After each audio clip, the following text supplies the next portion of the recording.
Now, the Cannes Film Festival is in its final days, but competition films are still being shown. France 24's film critic Lisa Nesselson has seen the most recent film by Italian director Matteo Garrone, Dogman.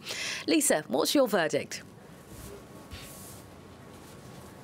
Well, you know, there's been a lot of talk of late about harassment, about people being compelled or forced to do things that run counter to their wishes or their morals or their ethics. And we usually think that this is men harassing women, and indeed it is. But in this film, we get an astonishingly powerful portrait of the insidiousness of gangster culture, and when someone who is much stronger than you makes you an offer you can't refuse, to quote a line we're all familiar with from The Godfather. So this is a small, kind man who's a dog groomer in a undistinctive town by the seaside somewhere in Italy, and he's just very good at his job. He's divorced, but he's a wonderful dad. He loves scuba diving. He loves having lunch or a drink with his friends, and everything is great until a very tall, very physically strong individual decides to lean on him and get his drugs from him and compel him to do things he doesn't want to do. And whenever he tries to draw a line and say, no, I won't do that, he beats him within an inch of his life. And you see, again, the word is insidious, how much you can be drawn into doing things you do not wish to do. And this is by a director who made an incredibly powerful film a few years ago based on the memoirs of an actual investigative journalist called Camorra, I believe. Gomorrah, sorry. The pun is probably intentional. And this is about the mob mentality and what it does to ordinary people who are trying to lead honest lives. I think we have a clip.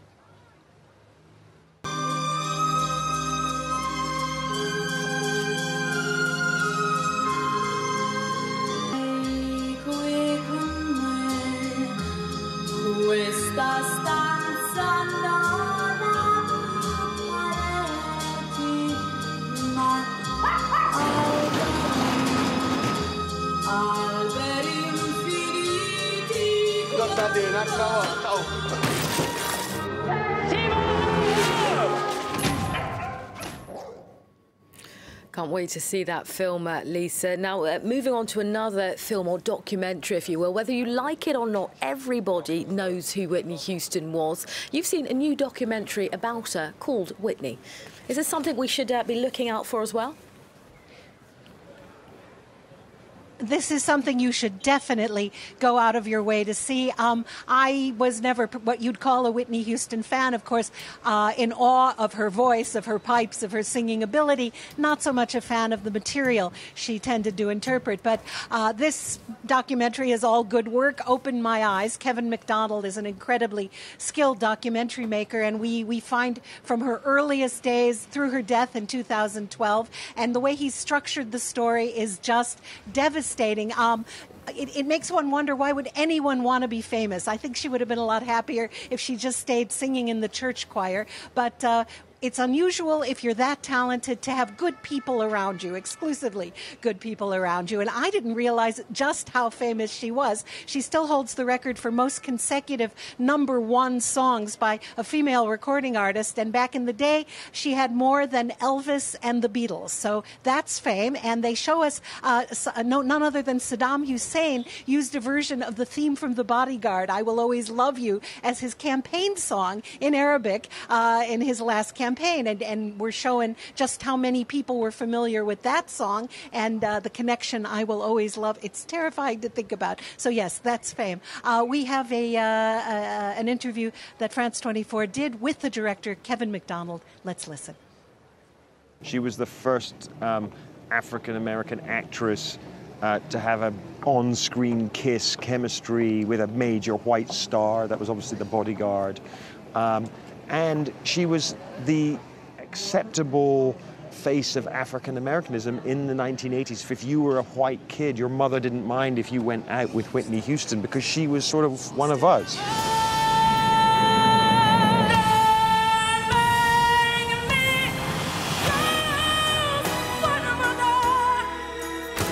People think it's so damn easy, and it's not.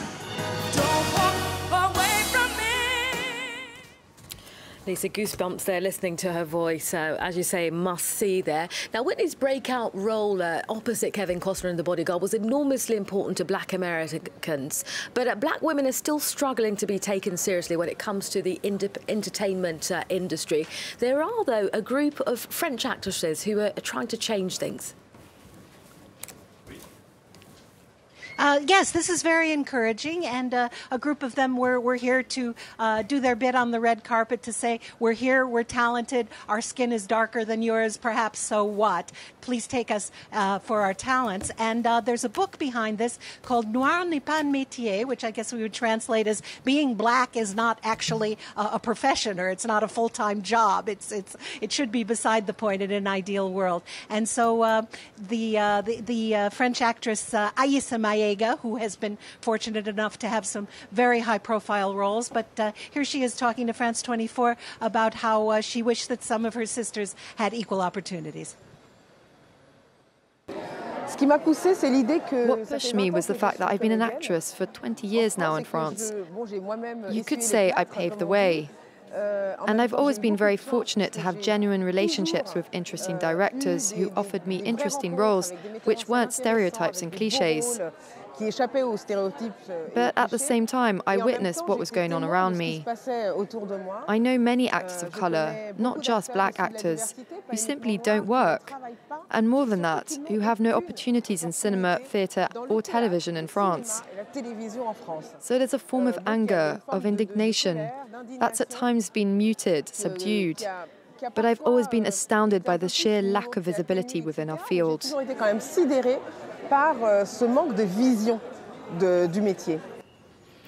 All right, Lisa Nesselson, our film critic, reporting for us from Cannes. Thank you.